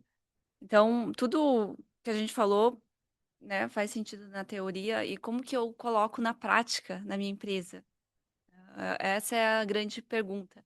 E aqui a gente trouxe 10 perguntas para vocês colocarem sim, não ou não, né, não sei. É. Tá aqui na tela, mas eu vou ler. O PGR de vocês foi revisado? Até assim, trazendo um gancho, essa aqui são algumas perguntas para a gente entender assim. Agora é uma interação que a gente gostaria de fazer com todos que estão aqui nos assistindo. Então, por exemplo, assim, dessas perguntas, responder quantos sim e quantos não ou não sei que a gente está tendo. Que lá ao final a gente vai ter um gabarito para a gente entender qual é a maturidade da sua empresa hoje. Claro, um gabarito simples, né? Simplificado, mas para a gente saber. Estou uma empresa, já estou no caminho, preciso ter atenção, estou no ponto crítico. Então, vamos fazer esse exercício todos que estão nos assistindo e para responder essas perguntas e depois colocar mais ou menos assim. Nem precisa colocar no chat se não desejar, né? Mas depois a gente passa o gabarito para entender qual o nível de maturidade que estamos hoje. Então, 10 pontos críticos da NR1, né? O seu PGR foi revisado? Os riscos psicossociais foram documentados? As lideranças foram treinadas? Existe política contra assédio? Existe canal de denúncia na empresa? Há um procedimento de investigação? Porque às vezes não adianta ter um canal E não tem sem não tem ninguém. ninguém analisando e precisa ter um procedimento e uma pessoa preparada para fazer uma investigação, né? As medidas preventivas estão registradas no PGR? O RH participa de gestão dos riscos? Há acompanhamento dos afastamentos? Muitas empresas não fazem isso, né, Bianca? Uhum. Existe revisão periódica dessas medidas? E aí, como que tá? Vocês estão respondendo ali? Quantos sim, quantos não sei que a gente tem. Não sei como que. Aqui a gente trouxe até o exercício, né? Porque para realmente fazer esse teste e ver, respondeu não ou não sei, para mais de 3 dessas perguntas, tem que acender um alerta, né? Tem que acender um alerta, porque não que tá tudo errado, mas tem pontos para melhorar. E como a gente falou aqui, são pontos fáceis de implementar no dia a dia da empresa, não é nada impossível, e é muito mais fácil ajustar agora que a gente tem tempo, a gente ainda não está no prazo limitado de uma autuação, de uma ação, né? Então tem tempo para trabalhar, para fazer um bom trabalho, né? E fora que é muito mais barato agir agora do que esperar e pagar para ver uma Pra ver indenização. depois. O tempo, na verdade, já está curto, né? Houve a suspensão ali de 90 dias da multa, que já está, acho que, batendo na porta, daqui uns 30 dias, mais ou menos. Mas a norma, ela foi publicada lá em 2025. Tudo isso que está aqui no holofote, riscos psicossociais, já estava na norma, só que houve uma ressalva para mostrar, realmente está aqui, é um fator que vocês não podem ignorar e precisa ser cuidado por causa dos altos números de afastamento. Então, a gente já tinha um ano todo para se preparar, chegou maio de 2026, grande parte não se adaptou, pediram a lei a prorrogação das multas, pediram, na verdade, a prorrogação de novo da norma, da atualização, não foi aceito. Aí Porque suspenderam a a multa, norma já estava já prorrogada. estava prorrogada. Então, em maio do ano passado, já era para as empresas terem iniciado os procedimentos para colocar no PGR. Eu lembro que em maio do ano passado a gente orientou as empresas dizendo assim, gente, foi prorrogado até ano que vem, mas já conforme o vencimento do PGR de vocês, já peçam para o novo PGR conter a NR1, já estar adequado. Por quê? Porque quando chegar em maio do ano que vem já está vigente. Então, era de maio até abril desse ano para colocar isso no seu PGR, né? E muitas empresas não fizeram, né? Grande maioria, né? Famoso deixar para a última hora, né? Mas agora Simplesmente Viver com atualizar emoção. o PGR sem saber exatamente o que está escrito ali. É como Também eu não. falo, né? Não adianta fazer totalmente genérico, porque às vezes isso mais vai prejudicar a empresa do que ajudar ela, né? Então, será que realmente foi analisado, identificado os riscos daquela atividade, ou será que foi visto que é uma empresa têxtil e todas as empresas têxtil, o PGR está indo com tais riscos Então vamos psicossociais? copiar e Então, colar o assédio 3 pontinhos. então, assim, né? É muito complexo, por isso que, assim, o PGR, ele demanda também uma análise técnica, uma análise jurídica, para ver se aqueles riscos que estão identificados realmente fazem sentido com aquela atividade, aquelas atividades, né? Se os pontos ali do plano de ação, as evidências foram corretamente registradas, faz sentido o plano de ação, dá para melhorar, né? Como implementar. Então, a análise jurídica ela é muito importante nesse sentido também. E daí aqui, se vocês responderam não ou não sei para mais de 3 itens, acho que vale a pena uma avaliação mais aprofundada, né, para identificar onde que está o gap aqui e começar a corrigir. Exato. E agora, assim, até a gente já está caminhando para o final e a gente vai abrir um espaço também para questionamentos. Mas antes disso, a gente elaborou um método. Até, Gabriela, vou te pedir. A gente elaborou mais ou menos um método, agora é um desafio que está até fora da nossa pauta, mas visto tudo que a gente falou agora, né? Como que seria um método para uma empresa se adaptar? Como que eu conseguiria, assim, se eu elencasse, assim, quais são as principais etapas? Tu conseguiria me dizer, por exemplo, assim, vamos começar.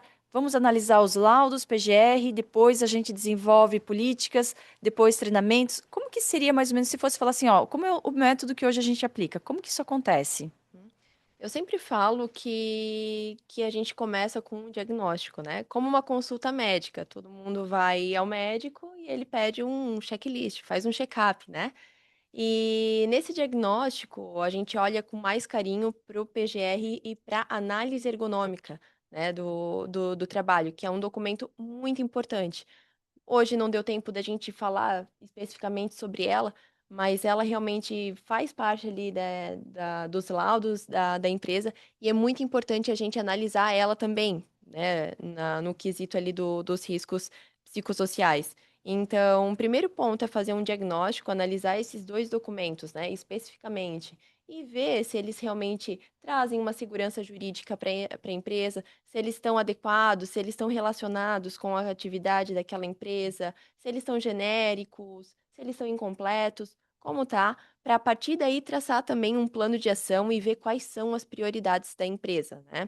E depois disso começa o trabalho da conformidade em si, né? Bom, eu já tenho um norte, eu já sei como está o meu laudo hoje. E por onde eu começo?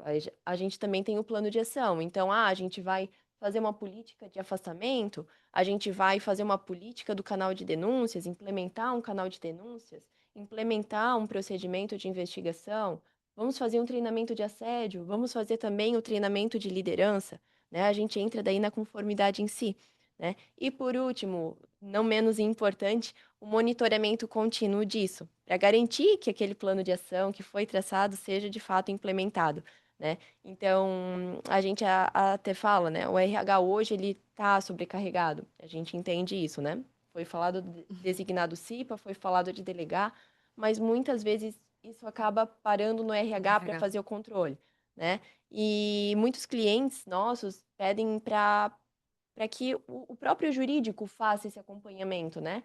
Faça uma agenda de acompanhamento, a gente vai lá e cobra da empresa o desenvolvimento do plano de ação, porque assim todo mundo se compromete a ter uma agenda fixa e sim conversar sobre o que foi cumprido, alguma dúvida, algum ponto específico que surgiu.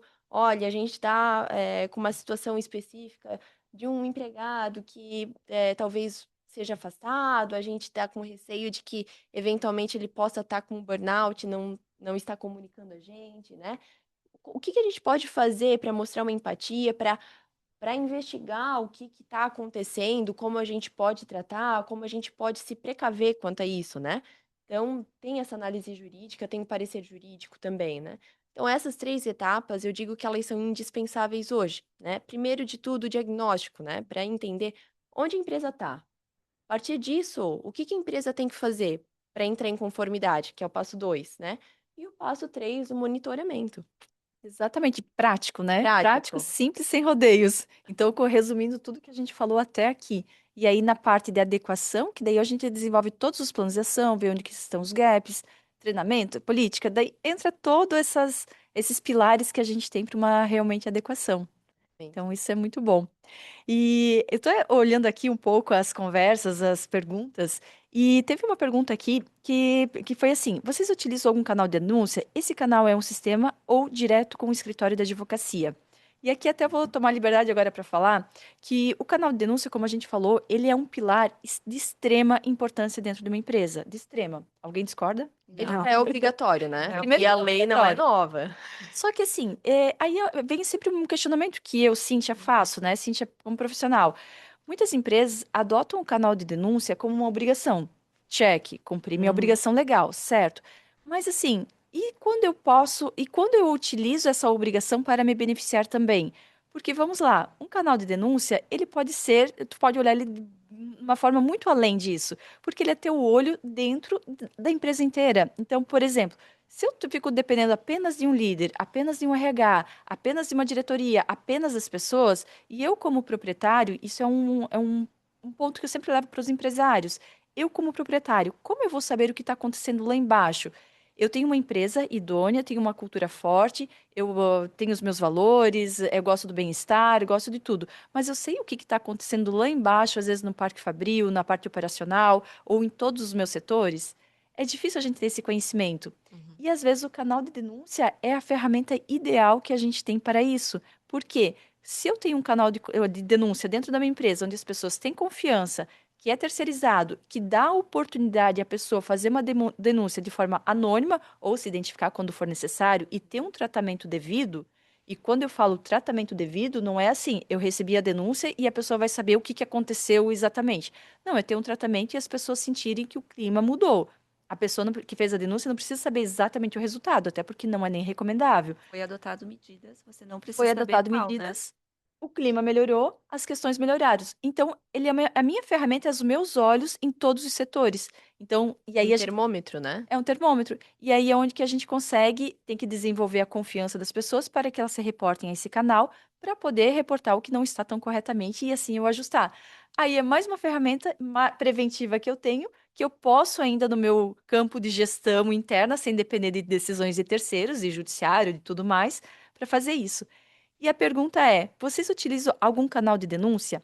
Aí aqui a gente vai aproveitar também que nós estamos elaborando com base na nossa técnica de tantos anos de experiência. Eu tenho 18 anos de empresarial, a doutora Mara, a doutora Gabriela também. E a gente está lançando uma plataforma de canal de denúncias também, que será o meu ouvidor, e é onde a gente vai estar desenvolvendo com base em toda a nossa técnica, toda a nossa experiência de 18 anos de carreira que nós temos, que não é pouca. Até eu falei brincando pra Bianca, a Bianca tá no 19. Eu falei assim, tá velha, né? Ela assim, e tu, tem quanto? Eu falei, tô beirando, né? É brincadeira, assim. Então, são 18 anos que a gente vem vivendo isso e trazendo a nossa prática de tantos anos, de tantos desafios que a gente fez, a gente está desenvolvendo uma plataforma própria, que ela vai ter vários caminhos para empresas de pequeno, médio e grande porte. Então, conforme a sua demanda, também vai acompanhar isso. E, principalmente, que tenha pessoas terceirizadas que traz maior credibilidade que vai fazer esse tratamento. Primeiro passo, a triagem. E, claro, se necessitar, também a parte da terceirização desse tratamento até o fim de toda a investigação. Então, em breve a gente vai ter bastante notícias sobre isso também nos nossos canais, nos sigam também para esse acompanhamento desse projeto que está saindo, que é uma ferramenta realmente para dar um suporte e para trazer melhoria para as empresas de forma mais prática, juntamente já com políticas já pré-estabelecidas, para realmente não é só jogar uma situação e sim dar uma gestão completa e a gente conseguir, além de cumprir uma obrigação legal, também eu vou trazer para trazer uma ferramenta melhor da minha prevenção e de gestão. Então, essa aqui é uma pergunta que eu já aproveitei, trouxe esse spoiler, que logo será divulgado em amplas redes sociais e tudo mais, que é um trabalho que a gente já tem há alguns meses com alguns parceiros desenvolvendo, que para a gente realmente trazer algo seguro, assim, algo muito legal e logo a gente vai estar comunicando. E seguindo aqui sobre a gravação, sim, teremos gravação, tá? Da nossa manhã de hoje, desse bate-papo. Então, a gente vai disponibilizar através ali do Simpla. É, aqui, outros questionamentos. E quando o RH é o problema? Quando o RH está no ranking da reclamação, o que eu faço? Aí a gente tem um grande desafio, né? Porque o RH, ele é recursos humanos. Eu sou gestão de pessoas, então eu preciso ter essas melhorias. Vou falar agora a minha opinião, mas é claro que eu vou deixar também para todas que também têm uma especialização muito além em alguns campos do que a minha. Mas eu acho que, como a gente fala de treinamento de liderança, RH, ele tem que ter um treinamento. Se eu não estou apto nesse caminho, eu também tenho que treinar essas pessoas, certo? Certíssimo. Certíssimo. E uma coisa que vai além, né? Claro, a gente falou que não se treina só o RH, mas se treina o RH também. Também. Mais um ponto que vai além, se o RH é o problema, geralmente as coisas não vão chegar no RH.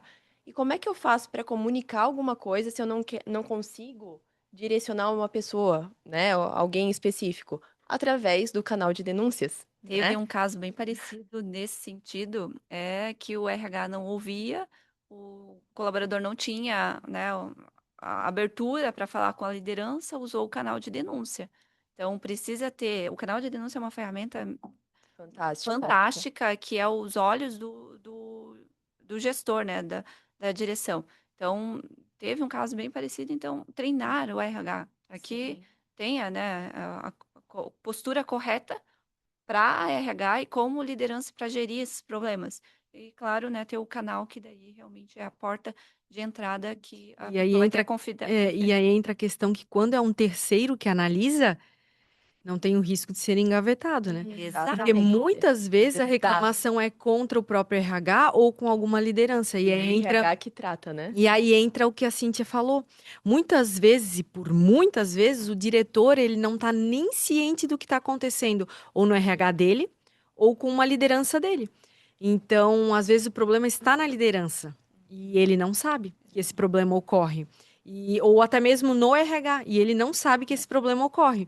Então, quando há um tratamento terceirizado, que é uma empresa que não tem nada a ver com a minha, e aí eu consigo ter esse parecer. Porque daí o que acontece? Se vocês recebem uma denúncia, por exemplo, qual é a tratativa de vocês com essa denúncia? O que vocês fazem? Qual é o passo a passo? É. Pode me dizer? Por exemplo, assim, Mara, vamos junto que a gente já trabalhou muito em canais de denúncia, Sim. muita investigação, então a gente tem uma bagagem bem Boa. extensa nisso, né? Normalmente, quando vem uma denúncia, primeiro a gente faz a triagem para saber quem é a pessoa que está sendo, né, acusada ali, o denunciado. Então, primeiro eu tenho que olhar quem é. Sabendo quem é, eu primeiro faço esse tratamento e, obviamente, eu vou ter, quando antes de ter a implantação do canal de denúncias, eu vou designar o comitê de ética. Nesse comitê de ética, normalmente vai ser designado alguém da diretoria, o proprietário, né, sócios, diretoria e pessoas bem específicas. Se essa denúncia entrou contra uma dessas pessoas específicas, essa pessoa nunca vai saber, nesse momento, da entrada dessa denúncia. Ele só vai ter conhecimento quando chegar no momento apropriado. Daí, a gente discute num comitê de ética qual será o tratamento, a forma de investigação para esse segmento. Chegando ao final, obviamente que toda denúncia, dependendo do grau, do nível e que for algo muito sério, que dá um impacto muito grande, a gente traz o direito ao contraditório, então o direito da defesa e tudo mais, né, Mara? Até para acrescentar. Escolher, né, receber a denúncia, ver qual é o tratamento. Ah, vai ser feita uma investigação, conversado com pessoas. Quem são as pessoas chaves para conversar? Então, que identificou isso, que talvez possa ter olhado, presenciado aquele ato. E, claro, as perguntas não são diretas. São voltas que se dá para conseguir verificar se a resposta está certa, se está errada. A questão, analisar se a pessoa está nervosa, se parece que está mentindo ou não. Então, tem toda essa questão.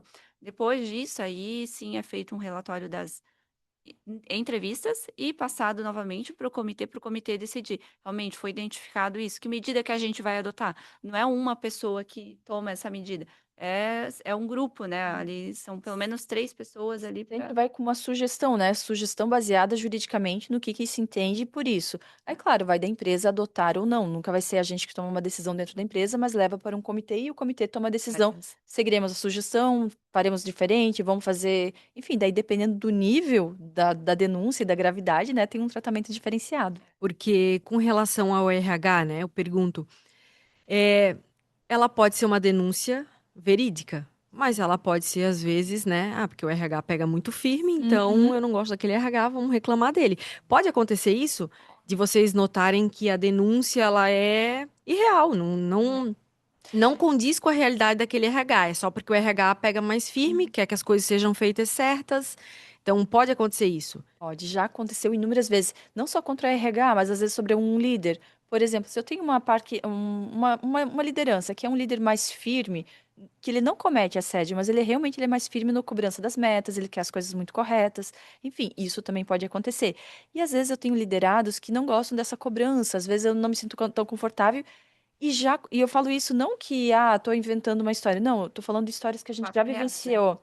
E aí as pessoas se unirem para fazer, às vezes, uma denúncia. E aí, quando a gente vai para a investigação, no primeiro momento, a diretoria fala assim: se tem mais que um, é sinal que né, é verdade. Aí eu falo assim: não, vamos fazer uma investigação, vamos fazer uma pesquisa de clima. Aí, quando a gente faz uma pesquisa de clima, eu não vou só naquele setor. Às vezes eu pego assim, aleatório. E quando a gente faz a entrevista, eu falo assim: estamos fazendo pesquisa de clima aqui na empresa. Pego de outros setores também, porque a Rádio Peão também é bem grande, né? Então a gente faz nesse sentido e pega daquele setor e vai conseguindo entender o que está acontecendo. E assim, a gente consegue encontrar o caminho, assim, é nítido, ele começa a buscar se tem câmeras, vídeos, entrevistas, pesquisa a pesquisa interna Interna, de como entrevista como a está. pessoa tá, né? Eu Exatamente. vejo que essa parte da pesquisa é muito importante de ser conduzida por uma pessoa terceirizada e especializada nisso, porque é realmente nesse momento que se pega as nuances, né? Tu Aham. vai pegar quando um funcionário pode estar mentindo, quando ele está desconfortável. Essa é a chave. A chave. A questão que tu falasse ali do RH, vou reclamar do RH. Aí vai fazer uma investigação, uma análise, e aí aquela pessoa reclama de tudo. De tudo, tudo. A comida do refeitório não tá boa, nada tá funcionando para ele. E aí tu acaba percebendo que, não, peraí, o problema não é o RH, o problema é que nada consegue satisfazer a pessoa, né? Então nada está bom para a pessoa. Então será que o problema é mesmo o RH? Ou será que às vezes não é o problema em si não é até aquela pessoa, né, dentro da empresa, aquela pessoa que está causando todas as intrigas, todos os problemas, né? Então eu acho que a análise de um terceiro, a gente tem muita capacidade de identificar essas situações, né? Eu É, sempre digo que a gente tem um olhar clínico, né? Eu não sei, eu tenho uma coisa que às vezes eu bato o olho e digo, O cheiro, né? é o cheiro, é, é o cheiro. Cheiro. e até que uma pergunta, se, por exemplo, assim, uma pergunta que temos. Gostaria de saber como seria tratada a denúncia em uma empresa com menor estrutura e menos funcionários? Porque a gente sabe que uma empresa maior, quando a gente está falando, com muitos funcionários, é mais tranquilo. Agora, quando é uma Uhum. empresa menor, se eu vou falar assim, tem uma pessoa no setor e a pessoa, né, duas pessoas no setor e vem uma denúncia daquele setor, não existe anonimato. Então fica mais difícil. E aqui a gente tem um grau de dificuldade. A gente tem um nível de dificuldade que às vezes a gente tem que superar, que é a confiança das pessoas. A confiança da pessoa em poder relatar. E é onde que a gente sempre trabalha muito, assim, no treinamento, é sempre falar que uma denúncia nunca, jamais poderá ser objeto de repressão, de reprimir aquela pessoa. Então, é a maturidade não só de uma empresa, não só uma ferramenta de canal, mas também uma maturidade da gestão, que a gente tem que trazer para fazer o acolhimento, fazer o tratamento e dar o seguimento. E aí, claro, daí dependendo da situação, dependendo de tudo, a gente adota estratégias. Tudo é estratégia. Cada denúncia se É uma monta uma estratégia. estratégia de. É um procedimento de investigação diferente, né? Realidade com a empresa, né? Com o setor e tudo mais. E a questão até fazer uma denúncia, porque eu não gosto dela. Aí que tá, né? Tem uma política clara e que realmente é seguida para não entrar várias denúncias aleatórias para Do refeitório. do refeitório, ou não gosto, É ganhadora. começar a colocar mentiras, né, para a pessoa ganhar conta. Que daí na política tá claro, se fizer isso, reverte para você, né? Então, é isso. Política, regimento, estruturas e aplicar elas, né? Fazer a gestão para que elas realmente aconteçam. É o caminho das empresas, onde a gente consegue ter uma conformidade, consegue ter um mapa, consegue falar uma voz única a todos, sem rádio peão, sem distorcer, e fazer cumprir, realmente. E assim, outro ponto também que a gente vê na prática é que, por exemplo, assim, eu tenho um RH, ou nem vou, coitado do RH, né? Tá levando tanto. Nossa, Tá difícil Tá para ele. difícil para o RH. Eu falei, meu Deus, não, nem vou citar RH, eu vou citar qualquer outra liderança, né? Porque isso acontece. Eu nunca posso dar preferência a ninguém dentro da empresa. Eu tenho políticas e, é meu amigo, é meu compadre, minha comadre. Isso dentro de uma empresa é chapéu que você coloca, você está na liderança, o tratamento deve ser igual a todos. Tanto até a gente fala muito sobre isso, né, Bianca? Uhum. Se tem às vezes um líder que fala assim, tal pessoa fez tal coisa aqui, eu quero aplicar uma suspensão. Sim, é cabível uma suspensão, mas todos os outros colaboradores que fizeram aquilo também foram aplicados uma suspensão. Então, assim, é plausível, mas eu não posso passar a mão na cabeça de 5 e punir um. Isso mesmo. Então, esse é um outro viés de maturidade que a gente precisa ter. Sempre olhar, quando a gente fala de políticas, fala de compliance, fala de governança, de qualquer área do direito, os interesses empresariais estão à frente dos interesses individuais sempre. Quando eu falo de uma empresa, é interesse da empresa. A empresa tem interesse que eu passe a mão na cabeça de um e pune na outro? Nunca, jamais. Então, sempre interesse empresarial em primeiro lugar para ter sustentabilidade que garanta os empregos e boas remunerações a todos, né? E aí entra a questão da punição, né? Muitas empresas, elas entendem, mas se eu punir o meu empregado, então ele não vai mais trabalhar para mim, ele não vai mais estar contente. E entende que o empregado tem que estar sempre feliz, mas não é assim. Não é Ele não isso, né? precisa estar sempre feliz. E eu sempre digo que às vezes a punição, ela não é para realmente punir o empregado, mas ela é de forma educativa. Então, quando eu dou uma advertência para o empregado, seja verbal, seja escrita, quando eu dou uma suspensão, o que eu estou querendo, na verdade, é que esse funcionário, ele se reeduque às políticas da empresa, né? Porque às vezes eu sempre digo que muitas vezes, e as empresas têxteis sabem, né? Porque a gente tem NR12 ali batendo na porta, né? Tá com problemão. A maioria das empresas aqui em Brusque já assinou um ataque com relação a isso. E aí eu vou lá, vejo meu funcionário descumprindo a norma da NR, né? E eu não faço nada. E aí né? Qual é a minha política com relação a isso? Porque não é só deixar de aplicar uma punição. Eu estou demonstrando para o Ministério Público do Trabalho que eu não tomo medidas. Quando ele descumpre uma questão da NR12, eu não faço nada. Então, eu estou dizendo para o Ministério Público que se acontecer um acidente relacionado a isso, Eu permiti. pode me punir porque eu permiti. Então, a punição nem sempre é. E eu sempre digo que o mais importante eu estou cuidando da vida desse colaborador. Sim, sim. Eu quero que esse colaborador ele volte para casa ao final do turno e esteja com seus filhos. Eu não quero que esse colaborador sofra um acidente. Não é, entendam, a empresa ela não quer que um colaborador sofra um acidente. É óbvio isso. Mas às vezes óbvio precisa ser dito, né? E quando o líder ele acaba passando a mão na cabeça do liderado. Não, mas espera aí, esse aqui eu gosto. Eu sei que ele descumpriu uma norma da NR12, eu sei que ele teve um problema, que pode ser que até muitas vezes sofreu já um acidente com relação a isso. Mas eu não quero punir ele. Mas aí você não está punindo ele e não está reeducando ele e aquilo pode voltar a ocorrer. E você está prejudicando a empresa, que não tem uma documentação dizendo que ela leva a sério esse assunto e vai trazer um problema futuro. E isso, assim, até NR12, acho que quem é indústria, principalmente, tem isso aqui latente. É um investimento altíssimo que nos últimos anos muitas empresas fizeram. E agora a gente volta para o psicossocial, que agora, assim, é mais um dado alarmante que a gente tem, né? Está tendo agora indenizações, pensões vitalícias, né, em valores exorbitantes para pessoas que têm burnout. Então, é outro viés. Então, sempre que eu passo a mão na cabeça ou fecho os olhos para uma determinada situação que está acontecendo incorretamente dentro da empresa, eu estou abrindo margem para situações como essa. E falar depois, assim, de uma estatística, de um dado, falar assim, nossa, isso aqui é injusto, ou olha, coitado desse trabalhador que aconteceu.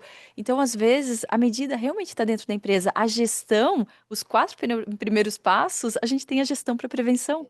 Então, é aplicar, assim, dá mais trabalho, às vezes dá um trabalhinho a maior agora para criar um procedimento e um controle, do que depois lá na frente ficar pagando indenização e ver um negócio não tão rentável, aí vai falar que e realmente empreender é coisa para louco, né?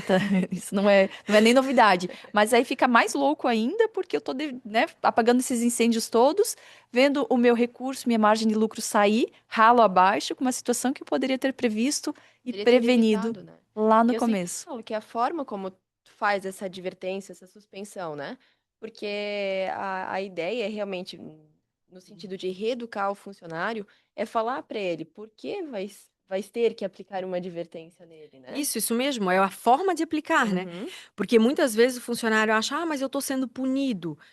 Não, voltando à NR12, que eu gosto de usar muito ela como exemplo, que eu estou pensando na tua vida, né? Eu quero que você esteja inteiro amanhã, né? Mentalmente Então, também, né? e Fisicamente e mentalmente. fisicamente e mentalmente. Então, nem sempre a punição, nem sempre, eu nem gosto de chamar de punição, a reeducação, ela é para punir o empregado, mas sim muitas vezes para tu se preocupar realmente com ele. E tu entrasse nessa questão no viés da questão psicossocial, imagina, se eu não chamo a atenção daquele empregado ou daquele líder, eu não tô sendo, eu tô sendo conivente com aquilo Exato. acontecendo. E aí entra toda a questão de, É. juridicamente, depois, eu sempre vou dar mais trabalho para a doutora Cíntia, para a doutora Mari e para a doutora Gabriela. Então, eu vou trazer muito mais serviço para vocês, porque daí vocês vão ter um processo sem documentação. E aí é questão de sorte, né? E assim, né, um processo qualquer trabalhista, enfim, qualquer processo, qualquer litígio, obviamente é muito maior, o custo é muito maior para as empresas e para nós, obviamente, é mais rentável, né? Muitas vezes se trata de Mas se rentabilidade, fosse mas um não é jurídico, sustentável. mas se fosse um jurídico que só pensasse no dinheiro, estaria feliz da vida que acontecesse, né? Mas aí entra que vocês são um jurídico que A querem a prevenção e a continuidade da prevenção, É a empresa. a sustentabilidade, continuidade da né? empresa, É. porque ela vai trazer muito mais benefícios, né? Mas enfim, esse é um assunto também que nem É, cabe muito aqui, né? Cada um tem umas estratégias, enfim, a gente vai e a gente gosta muito de trabalhar com isso, assim, de trazer informação, trazer preparação, enfim, e poder contribuir também socialmente e, claro, servir o nosso trabalho, que é esse o trabalho que a gente busca sempre trazer essas iniciativas. Ó. A gente está na segunda edição desse evento e logo mais a gente vai buscar outros assuntos, até quem tiver a dúvida de algum assunto relevante, que gostaria de ter esse tema debatido para trazer mais informações, coloque também aqui no chat que a gente vai acompanhando, porque daqui a pouco tem outros temas que estão também super em pauta, a gente está aguardando algumas decisões também judiciais para trazer, para a gente desenvolver, mas que estão na nossa pauta. Mas se tiver algum outro assunto que gostariam de que ouvi-lo ou nos ouvir, até com um viés assim nesse caminho jurídico, contábil, também coloquem aqui que a gente está com projetos muito legais nesse sentido. E acho que é isso. Vamos chegar no final, no nosso encontro da nossa segunda edição, que eu agradeço muito a presença de todos aqui. Doutora Mara, doutora Gabriela, Bianca. Acho que foi uma manhã, assim, bem enriquecedora, assim. Foi muito prazerosa. é. Prazerosa. E agradecer também a participação de todos que estão aqui conosco hoje. Suportes todos, né? E também essa interação que a gente teve, que foi muito importante para nós. A gente se sente muito feliz com isso também. Que bom que a gente consegue esclarecer algumas dúvidas, né? Que são rotineiras. Aí vocês trazem aqui pra gente, a gente esclarece, mas assim, não é uma consulta jurídica, né? É um breve parecer. Cada caso, cada empresa é uma situação, precisa analisar muito mais do que a pergunta que é feita, né? De forma genérica, a gente busca responder especificamente, claro, Sim. vai ter análise, né, de todos os dados e tudo É. mais. Mas é bom ter essa visão prática, É, né? Então, acho que é enriquecedor É. a gente ter essa visão prática do dia a dia das empresas, né? Claro. Ai, mas então tá, muito obrigada. Estamos sempre à Obrigada. disposição também, os nossos contatos, tanto da Índice quanto do Sartori. Se precisar de qualquer coisa, estaremos sempre à disposição. Obrigada a todos. Obrigada. Bom dia a todos. Bom dia.